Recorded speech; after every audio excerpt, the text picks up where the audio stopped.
महानुभाव, यहाँ पर उपस्थित सभी अभिभावकों, ग्रामवासियों,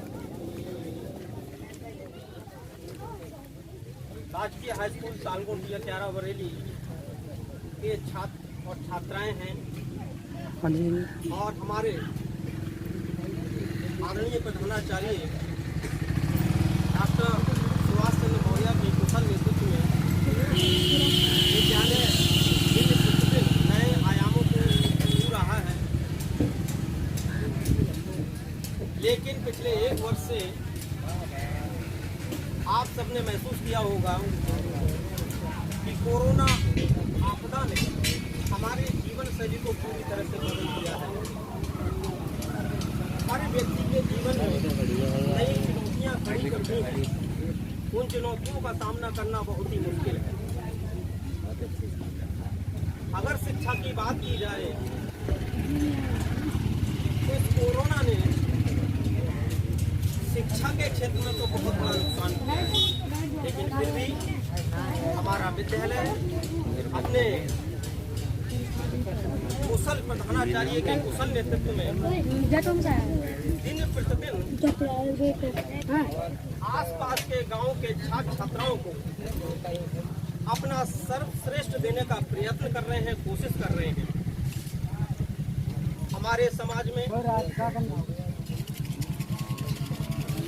कोई ना कोई चुनौतियां अवश्य होती हैं और उन चुनौतियों को लड़ने के लिए हमारे साहित्यकारों द्वारा दृश्य और श्रव्य बहुत सारी विधाएं हैं। इनके माध्यम से लोगों को जागरूक किया जाता है। तो ऐसी ही जन जागरूकता लेकर हमारे विद्यालय के छात्र छात्रा आप लोगों के मध्य आए हैं। एक नुक्कड़ नाटक के माध्यम से आप लोगों को एक संदेश देंगे और उस नुक्कड़ नाटक का शीर्षक क्या होगा ये आप खुद देखकर तय कीजिएगा, क्योंकि अगर मैं पहले शीर्षक नाटक का नाम बता दूं तो उसकी रोचकता खत्म हो जाएगी। तो आप बहुत ही ध्यानपूर्वक और शांति से देखिए और स्वयं विचार कीजिए कि आज की इस परिस्थिति में क्या ये उचित है, क्या ये ऐसा हमें करना चाहिए। तो बहुत ही ध्यानपूर्वक एक बार पुनः सबसे अपील कि शांति बनाए रखें। ये आपके ही बेटा बेटियां हैं, अपने प्रतिभाओं का प्रदर्शन करेंगे, आप लोग को संदेश देना चाहेंगे। उस संदेश को आत्मसात कीजिए और अपने जीवन में उतारने का प्रयत्न कीजिए। धन्यवाद।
पीछे वाले आगे आओ, आगे वाले बैठ जाओ, पीछे वाले आगे आओ, आगे वाले बैठ जाओ। आओ आओ नाटक देखो, आओ आओ नाटक देखो। अच्छा आज यहाँ नाटक होगा, अच्छा आज यहाँ नाटक होगा। शायद नाटक का टॉपिक महंगाई होगा। नहीं नहीं नहीं नहीं नहीं नहीं नहीं नहीं, तो जरूर नाटक का टॉपिक बेरोजगारी ही होगा। नहीं नहीं नहीं नहीं नहीं नहीं नहीं नहीं, तो फिर इस नाटक का टॉपिक इलेक्शन होगा। नहीं नहीं नहीं नहीं, ना इलेक्शन ना बेरोजगारी, ना इलेक्शन ना बेरोजगारी। इस नाटक का टॉपिक है शिक्षा कम है। सही कहा, सही कहा, सही कहा, सही कहा। शिक्षा से शिक्षा मानव को एक अच्छा इंसान बना सकती है शिक्षा मानव को एक अच्छा इंसान बनाती है। बिल्कुल सही, बिल्कुल सही, बिल्कुल सही, बिल्कुल सही।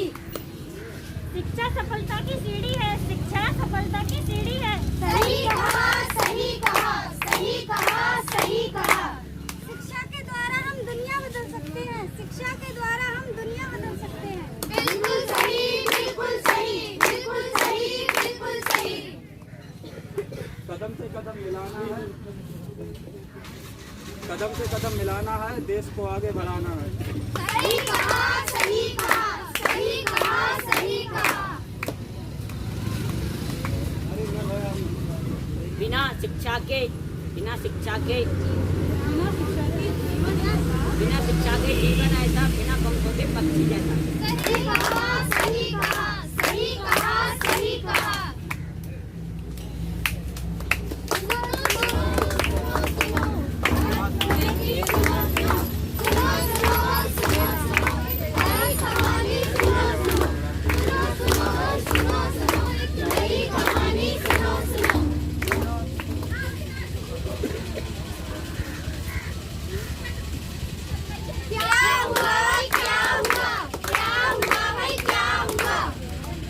मुझे शिक्षा पाने का अधिकार मिला ही नहीं, मुझे शिक्षा पाने का अधिकार मिला ही नहीं।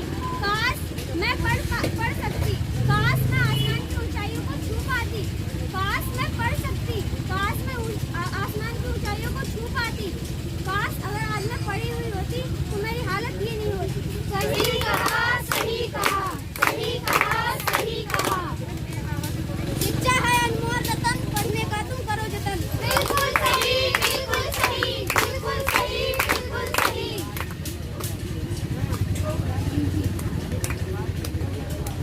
शिक्षा अधिकारों का ज्ञान देती है। सही कहा, सही कहा, सही कहा, सही कहा। शिक्षा से मानव को सर्वोपरि सम्मान मिलता है। सही कहा, सही कहा, सही कहा, सही कहा।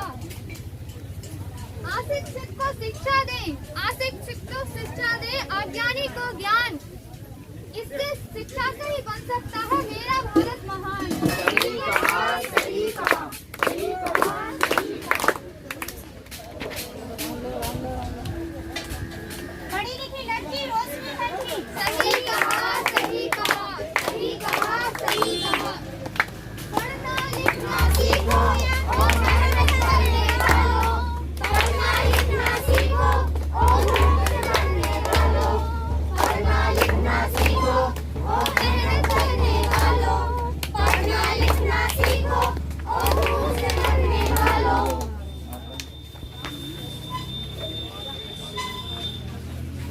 टेलीग्राम टेलीग्राम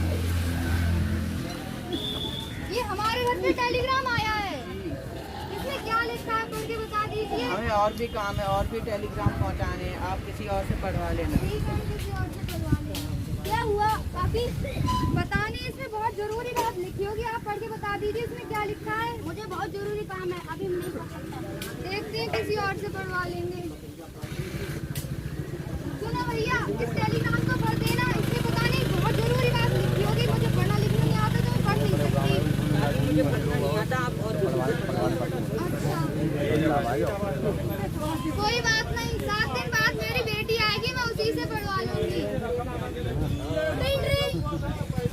माँ मैं आ गई। अरे बेटी तुम आ गई, कैसी हो तुम? ठीक हूँ, आप कैसे हो? मैं भी ठीक हूँ। बेटी 7 दिन पहले ये डाकिया टेलीग्राम दे के गया था, पता नहीं इसमें क्या लिखा है, मुझे पढ़ना लिखना ही नहीं आता, तुम ही पढ़ के बताओ इसमें क्या लिखा है। अरे माँ तुमने पहले क्यों नहीं बताया, ये तो मेरी नौकरी का टेलीग्राम था। अरे बेटी मुझे पढ़ना लिखना आता तो मैं पहले ही तुम्हें फोन करके नहीं बता देती। काश मैं 7 दिन पहले आती तो इतनी अच्छी नौकरी मेरे हाथों से नहीं जाती। काश ऐसा हो पाता, मुझे पढ़ना लिखना आता तो तुम्हारी नौकरी तुम्हारे हाथों से नहीं जाती। पता है माँ, ये मेरी हिंदी की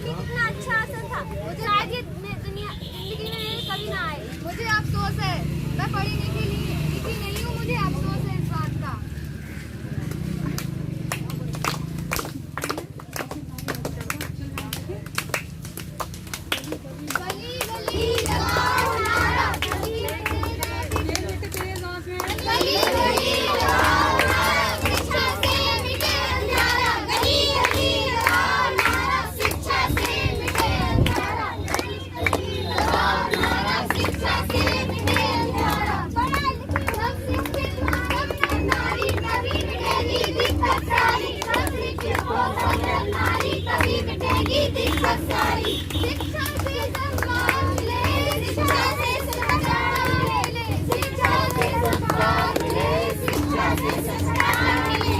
सुनो सुनो भाई सुनो सुनो, नई कहानी सुनो सुनो, सुनो सुनो भाई सुनो सुनो, नई कहानी सुनो सुनो।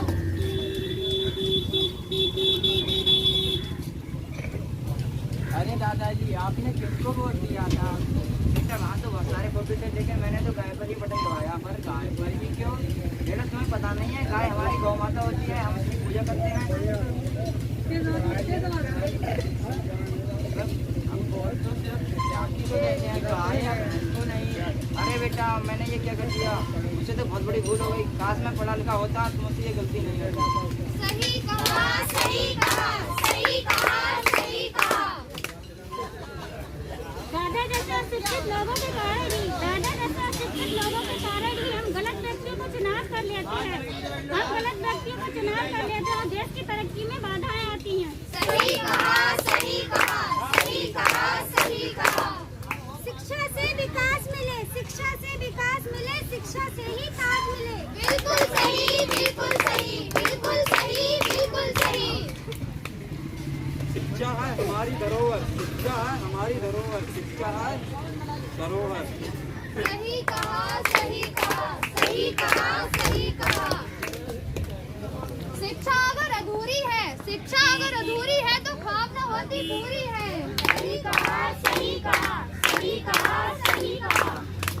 जो पाते हैं जीवन में शिक्षा, जो पाते हैं जीवन में शिक्षा, वो पूरी करते हैं अपनी पूरी सब इच्छा। सही कहा, सही कहा, सही कहा, सही कहा। शिक्षा की जड़ें कड़वी होती हैं, शिक्षा की जड़ें कड़वी होती हैं, मगर फल मीठा होता है। सही कहा, सही कहा, सही कहा, सही कहा। बापू जी का था यह कहना, अनपढ़ बन के कभी न रहना। बिल्कुल सही, बिल्कुल सही, बिल्कुल सही, बिल्कुल सही। बहुत जरूरी होती शिक्षा, सारे अवगुण होती शिक्षा। सही कहा, सही कहा, सही कहा, सही कहा। शिक्षा जीवन का आधार है, न शिक्षा जीवन का है आधार, इसके बिना जिंदगी है बेकार।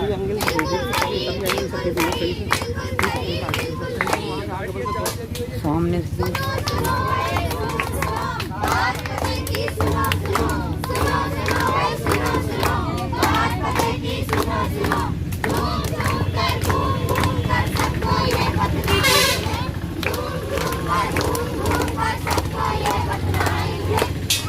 शिक्षा लेंगे बच्चे नई दिशा दिखाएंगे, हम सब शिक्षा लेंगे बच्चे नई दिशा दिखाएंगे।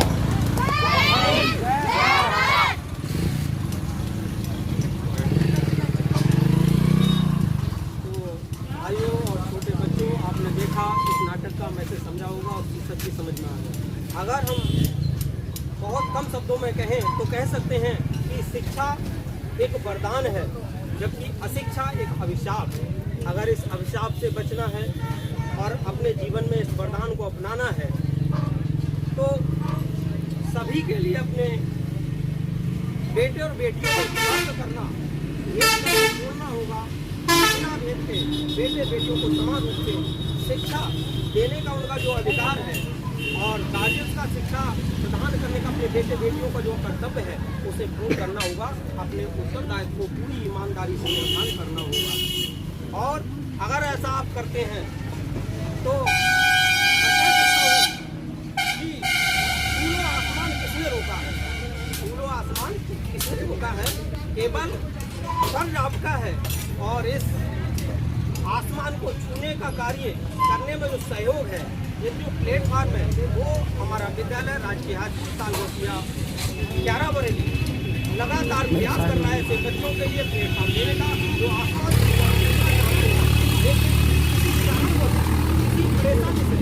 अपने भाव को पूरा करने में असमर्थ हो जाते हैं। तो आप हमारे विद्यालय में आइए, आप सभी लोगों का स्वागत है। हम आपके लिए प्लेटफॉर्म देंगे, हमें केवल आपका सहयोग चाहिए और हम आपके लिए प्रयास करेंगे।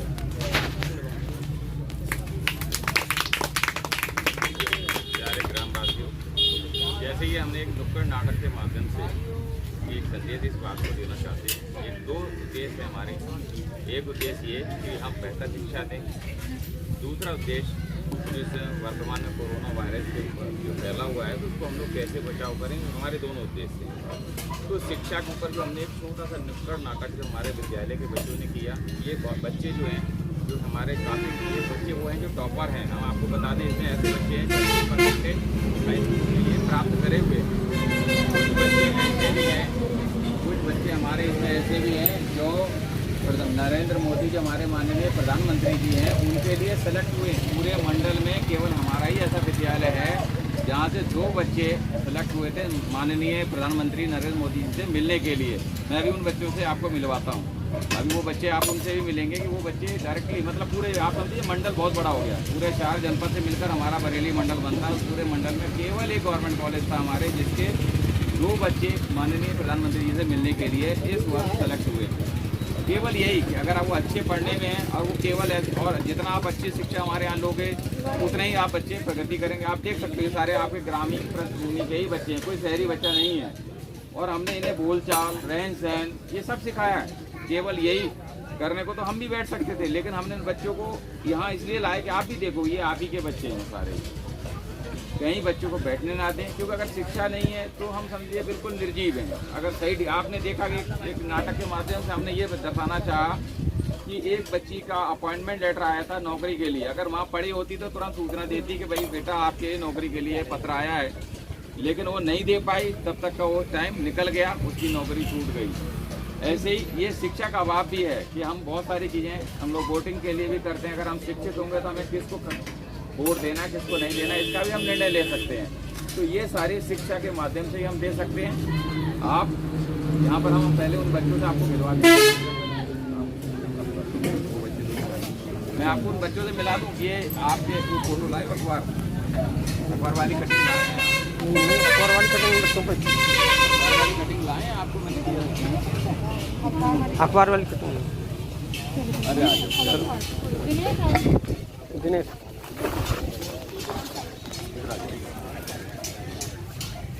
दोनों मेरे साथ ये दोनों बच्चे हैं आपके ग्राम तालकोटिया के ही हैं। दोनों बच्चे डायरेक्ट लाइव मिले हैं। ये आप समझ लीजिए कोई आसान काम नहीं है कि आप यहाँ पे आप डीएम से मिल रहे हैं। ये लोग डीएम से भी मिल चुके हैं, ये समझ लीजिए। आप पीडीओ साहब से भी मिल चुके हैं वर्तमान में जो हमारे जिले में। और आप समझ लीजिए कोई मामूली बात नहीं है। बरेली जनपद में तमाम केवल 414 विद्यालय हैं, मंडल में तो बहुत सारे विद्यालय हैं, उनमें ये बच्चे सेलेक्ट हुए। तो आप अगर बच्चों को अच्छा करना चाहते हैं विद्यालय लाइए। सरकारी विद्यालय है, सरकारी न्यूनतम फीस है, छात्रवृत्ति है, सारी सुविधाएं जो गवर्नमेंट देती है वो हमारे यहाँ अपना गवर्नमेंट कॉलेज है, आपका अपना गवर्नमेंट कॉलेज है, वो यहाँ पर हम देते हैं। एक बात, दूसरी बात ये जो इस समय कोरोना वायरस के लिए हम लोग मास्क लगाए हैं। केवल अभी बोलचाल के लिए मैंने मास्क उतारा था कि आप कहेंगे प्रिंसिपल सर खड़े हैं और पहचानने के लिए वजह से मैंने केवल उतारा है। इसका मेरा उद्देश्य केवल ये है कि हमें कोरोना वायरस से भी जागरूक होना है। बहुत सारे ऐसे संबंधी होंगे जो आपने खो दिए होंगे, जो आपकी दुनिया में नहीं है। बचने के लिए हमें ज़रूरी है थोड़ी एक दूरी बना के रखें, मास्क लगा के रखें, क्योंकि अभी वायरस गया नहीं है पूरी तरह से। इसके लिए भारत सरकार ने वैक्सीन भी लगवाई है। 2 वैक्सीन हैं हमारे, कोविशील्ड है और कोवैक्सीन है। तो दोनों वैक्सीन सुरक्षित हैं क्योंकि हम सब लोग वैक्सीनेट हैं, हम सब ने वैक्सीन लगवा रखी है। बिल्कुल आप निडर होकर उस वैक्सीन को आप लगवाइए, बिल्कुल पूरी तरह सुरक्षित है। हम प्रयास में हैं कि उसका कैंप हम अपने कॉलेज में लगाने के मूड में हैं। अगर कॉलेज में लगेगा तो हम आपको बताएंगे, हो सकता है बहुतों ने लगवाया भी होगा। कितने लोगों ने लगवा लिया वैक्सीन? अब आप देख लीजिए, ये कुछ है जागरूक वाली बात है। हमें जागरूक होना चाहिए कि हम सुरक्षित होना ही पड़ेगा। भाई हम दवाई इसलिए खाते हैं हम जल्दी ठीक हो जाएं, ये इंजेक्शन इसीलिए है कि हम उससे लड़ने के लिए तैयार हो जाएं। तो सभी से ये अनुरोध है कि आप वैक्सीन लगवाइए, निःशुल्क है। अपने चाहे तो आप क्यारा में हमारा CSC है, आप वहाँ लगवा सकते हैं। हमने वहाँ पे जो SMO हैं उनसे बात कर रखी है। अगर वो हमारे यहाँ कॉलेज में कैंप लगाएगा तो हम आप लोगों को इस बारे में भी जानकारी दे देंगे। अगर कॉलेज में चाहेंगे तो आप हमारे यहाँ कॉलेज में भी लगवा सकते हैं। कोई पैसा नहीं है, निःशुल्क है और सेफ है। इसी के साथ आपका धन्यवाद है कि आपने मुझे सुना। आगे भविष्य में भी अगर ऐसा हुआ तो हम नुक्कड़ नाटक के माध्यम से आपको जागरूक भी करेंगे और शिक्षा का प्रसार करेंगे। Thank you.